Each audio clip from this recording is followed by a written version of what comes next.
BRS party ముఖ్య నేతల మధ్య సమన్వయం కొరవడిందా? ఆ ముగ్గురు నేతలు మూడు దారుల్లో ప్రయాణం చేస్తున్నారా? అధినేత ఆదేశాలను బేఖాతరు చేస్తున్నారా? పార్టీని బలోపేతం చేయాల్సిన వారే పార్టీలో గందరగోళానికి కారణమవుతున్నారా?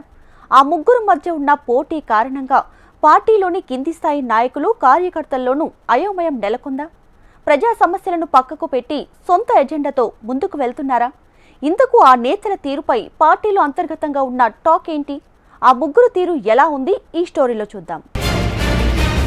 తెలంగాణ రాష్ట్ర సమితి స్థాపించిన నాటి నుంచి హరీష్ రావు, కేటీఆర్, కవిత ముగ్గురు నేతలు ప్రధాన కీలక పాత్ర పోషించారు. ఉద్యమ సమయంలో ప్రతి కార్యక్రమానికి ముందుండి పార్టీ శ్రేణులను నడిపించారు. అనంతరం స్వరాష్ట్రంలో ఏర్పడిన ప్రభుత్వంలోనూ కీలకంగా వ్యవహరించారు. హరీష్ రావు, కేటీఆర్లు మంత్రులుగా పనిచేశారు. కవిత ఎంపీగా పార్లమెంట్లో తెలంగాణ సమస్యలపై గళమెత్తుతూ చక్రం తిప్పారు. 2023లో జరిగిన సాధారణ ఎన్నికల్లో పార్టీ ఓడిపోవడంతో నేతలందరూ తీవ్ర నిరాశలో పార్టీ కార్యక్రమాలకు దూరంగా ఉన్నారు. అనంతరం కాంగ్రెస్ పార్టీ ఏడాది పాలన పూర్తయిన తర్వాత బీఆర్ఎస్ నేతలు ఒక్కొక్కరుగా బయటికి వచ్చి కాంగ్రెస్ పార్టీ పాలనపై విమర్శలు చేస్తూ వచ్చారు. ప్రభుత్వ తీరుపై ఎండగట్టాల్సిన విపక్ష నేతలు తలోదారి అన్నట్లుగా వ్యవహరిస్తున్నారని గులాబీ శ్రేణుల్లోనే గుసగుసలు వినిపిస్తున్నాయి. తూర్పు, పడమర, దక్షిణం అన్నట్లుగా గులాబీ పార్టీలో ఆ ముగ్గురు కీలక నేతలు మూడు దారుల్లో ప్రయాణం చేస్తున్నారన్న టాక్ వినిపిస్తోంది.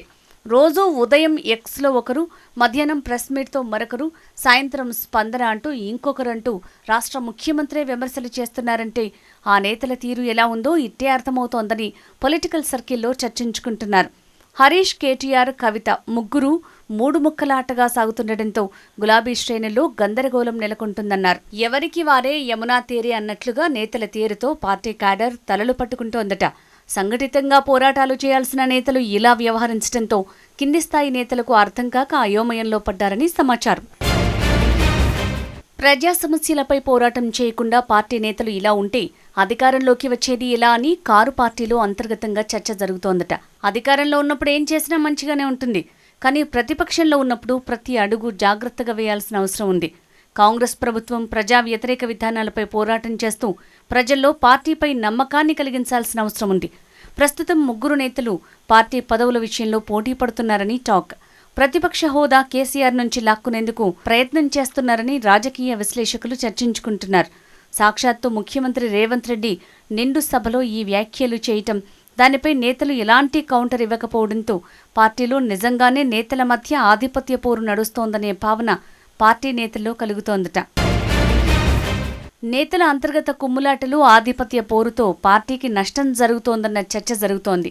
ఇకనైనా ఆ ముగ్గురు నేతలు ద్వితీయ శ్రేణి నాయకులు, కార్యకర్తల మనసెరిగి పార్టీని ముందుకు తీసుకువెళ్తారని రాజకీయ విశ్లేషకులు ఆశిస్తున్నారు.